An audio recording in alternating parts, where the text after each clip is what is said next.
Welcome back to In the Zone. I'm your host, Morrison Gunn, with final results of March Madness, MLB standouts around the league, multiple records being broken, and much more. There's a lot to talk about. In the Zone starts now.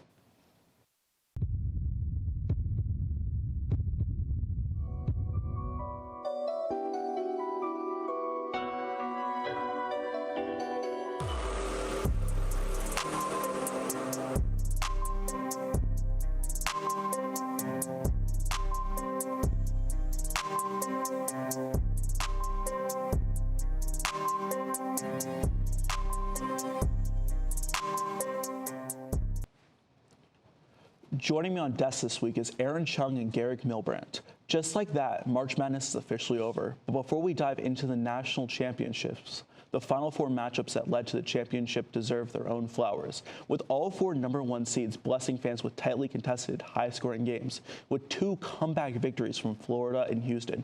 Gehrig, how did Auburn and Duke let a national championship berth slip through their fingers? Yeah, Auburn and Duke, definitely two of the best teams in the regular season. They just couldn't close out the tight games at the end.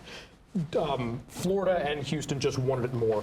As simple as they didn't play as tough basketball as they wanted. A couple very crucial mistakes, especially in Duke's case right at the end. Just didn't play up to the caliber that the coaches and fans expect. I fully agree.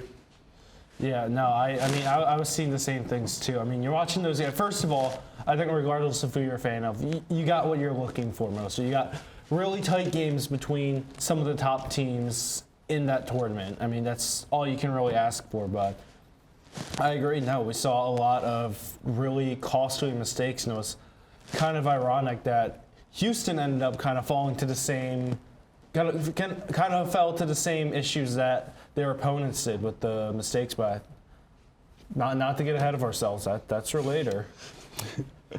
The national championship was just as eventful as the build-up, with the Florida Gators looking towards their return to glories since their back-to-back championships in 2006 and 2007, facing off against the Houston Cougars, who are looking to bring their first national championship back to H-Town in campus history.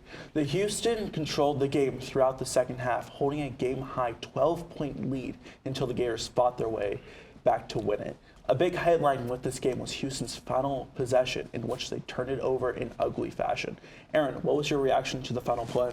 Well, like I mentioned, Houston really just couldn't get a handle on things at the end there. I mean, that was a really bad way for them to end it. And it's a shame, too. You look at a team that was so promising like them. You know, they were an upstart team.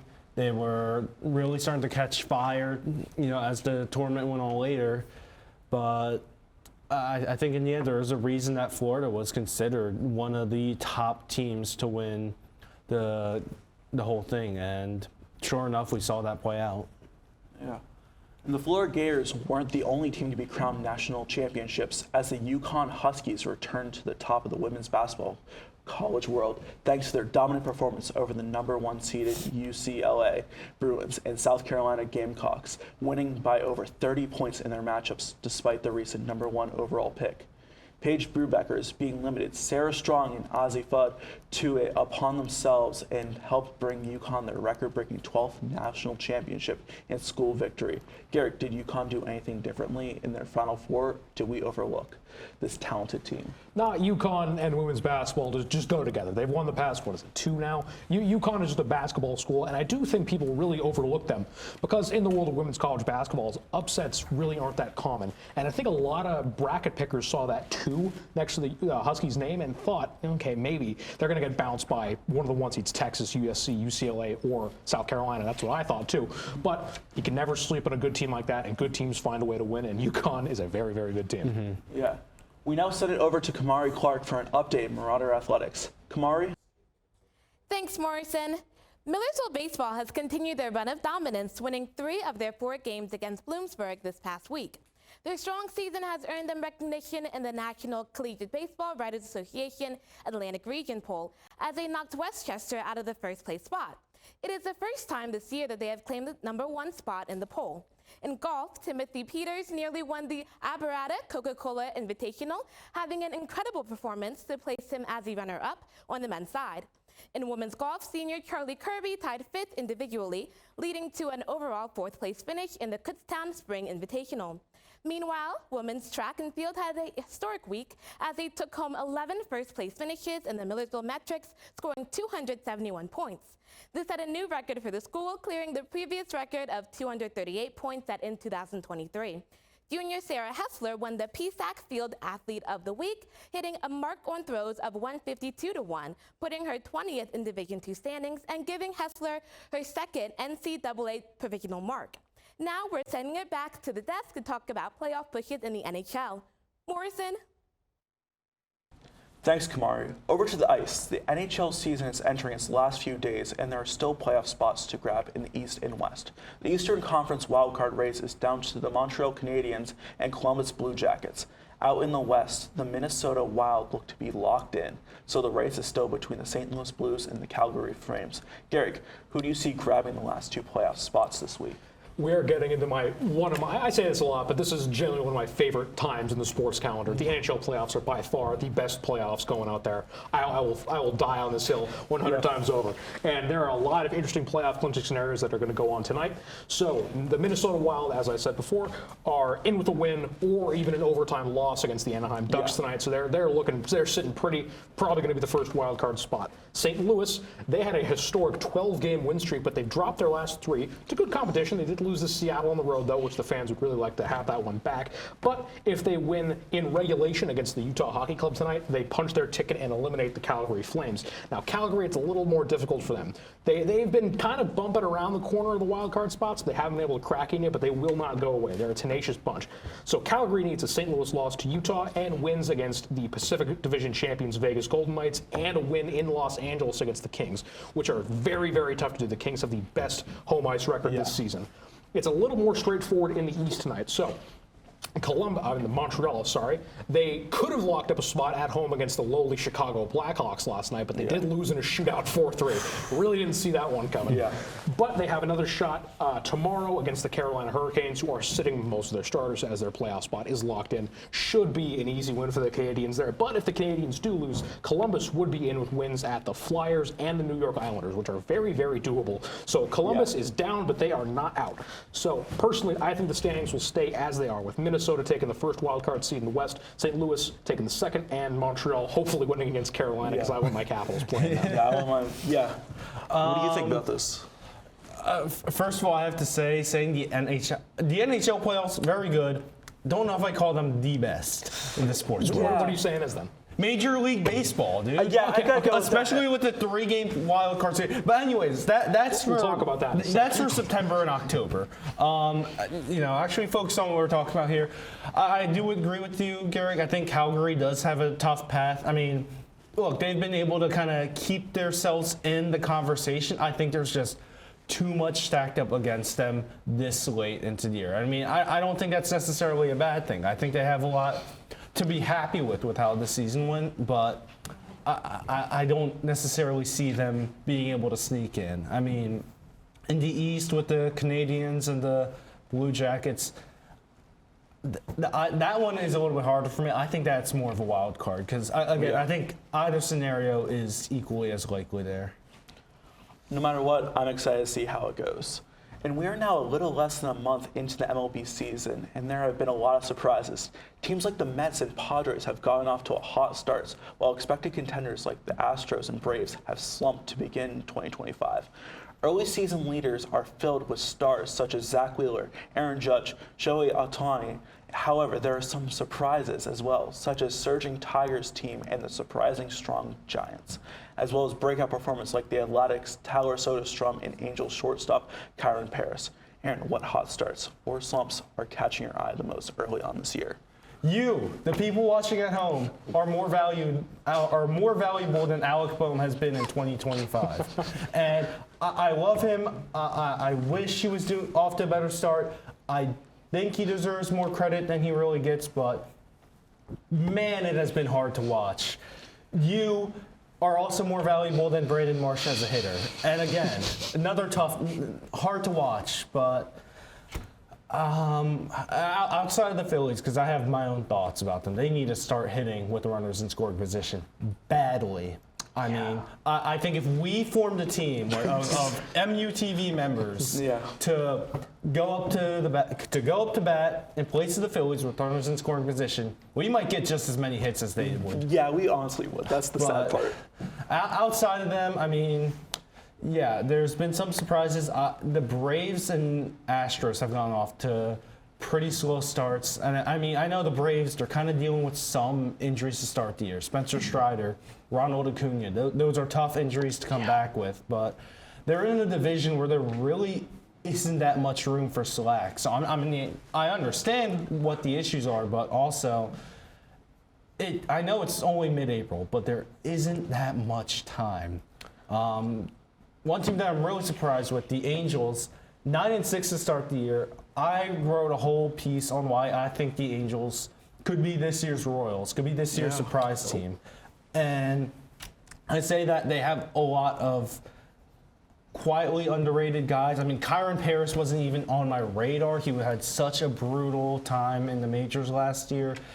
Didn't even play that well in the minor leagues, was dealing with injuries. All of a sudden, he's made some really big changes in the offseason that definitely paid off. The Angels are playing in a weaker division. The Astros are no longer the same team they used to be, especially losing Kyle Tucker, especially losing Alex Bregman, especially with all those pitching injuries they've got to deal with right now.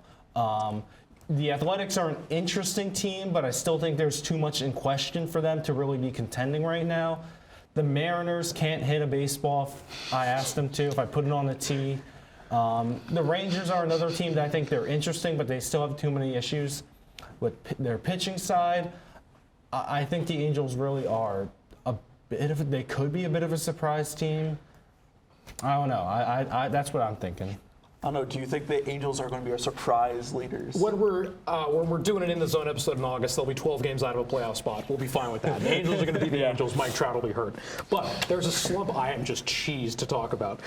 Every seemingly know-it-all pundit had the Boston Red Sox as their dark horse of the AL Championship, and they're doing the exact same things they've been doing for the past 3 seasons. They have just been coming out of the gates as slow as possible. The series losses to Texas, that's forgivable. Toronto, and the White Sox. You really don't want to have that.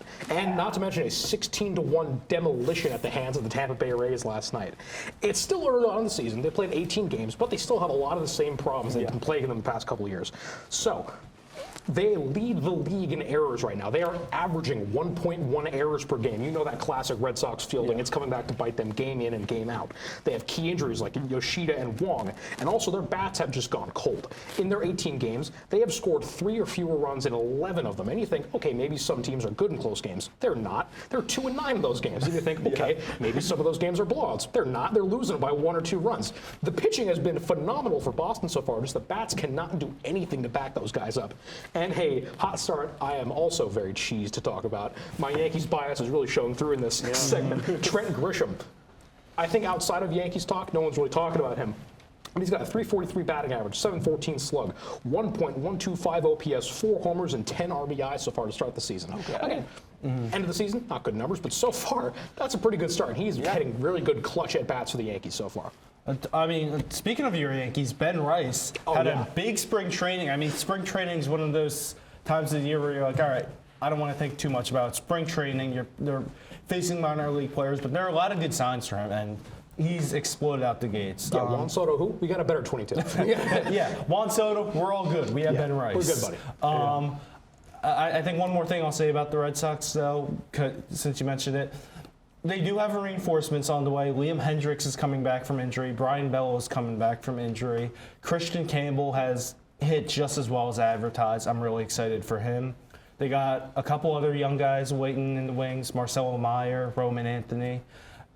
They have guys. I won't be surprised if they figure it out by the end of the year. That's why I've been sticking with Phillies versus Red Sox World Series. Yeah, I'm just excited to see how it plays out. In transitioning to a new segment we are calling Out of Bounds, where we take a look into exciting but bizarre sports news from around the world. Today we are looking at the upcoming 20th anniversary of the Egg Throwing Championships at a small town in England called Swayton. Expected to be in late June. Teams of 2 are given a raw egg starting at 10 meters apart, and after successful tosses, they back another 10 meters until only one team stands. Teams will be looking towards beating the world record, which stands at an excellent 94.3 meters, or for us Americans, 309 feet. Gehrig, do you believe you could be a threat for other teams to worry about on the egg throwing field? First thing I want to say, absolutely love the pun. My favorite part about that script. And yes, of course, I think I could be a threat for the American national team when we eventually enter this competition and destroy the Brits at their own most game. definitely, most definitely. So I have a lot of experience. I'm an outsider. I'm a wild card. They're not sure what I'm going to do. Also, my little brother's play practices, I've always been bringing like rotten eggs and tomatoes to them. Of course. So I got the good sidearm action. So I think I can whip an egg a good 400, 500 feet easy. Oh, yeah. That's the thing you're neglecting. It's not so much about the throw, it's the catch. It's the technique. No, it's the technique. You really got to get down there. It's like you're casting a rock. You just got to like that. And that egg is going to fly. Trust me. I've beamed a 7th grader right between the eyes on those. Okay. I don't know if we should be talking about this anymore. Look, I'm just saying. Team USA. I'm right here. Okay, but again, how are you going to catch the egg? You can catch a 400-mile-an-hour egg.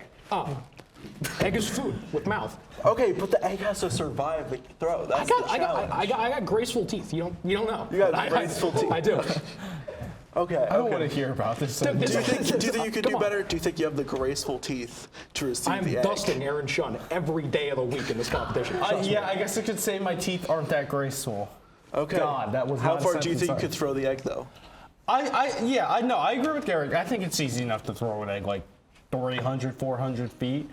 I just think it's going to be hard to make sure that it stays alive. Yeah. I mean, how fast do you maybe. think an egg could hit your hand before it just bursts on impact? a raw egg, A raw egg. fresh out of the pack. First of all, this is a very expensive competition these days. Oh, most definitely. Yeah. That's why they do it across I the don't even ponds. think like more than like 20 miles per hour before the egg shatters in my hand. Like you have to make sure you receive Amateur it. numbers. It's the throw is not the challenge, it's the receive. Yeah, it's the reception. Anyway, that'll do it for today's episode of In the Zone. From Gehrig, Milbrandt, Aaron Chun, Kymari, Clarke, and the entire In the Zone crew, I'm your host, Morrison Gunn. Thanks for watching. We'll catch you next time right here on In the Zone.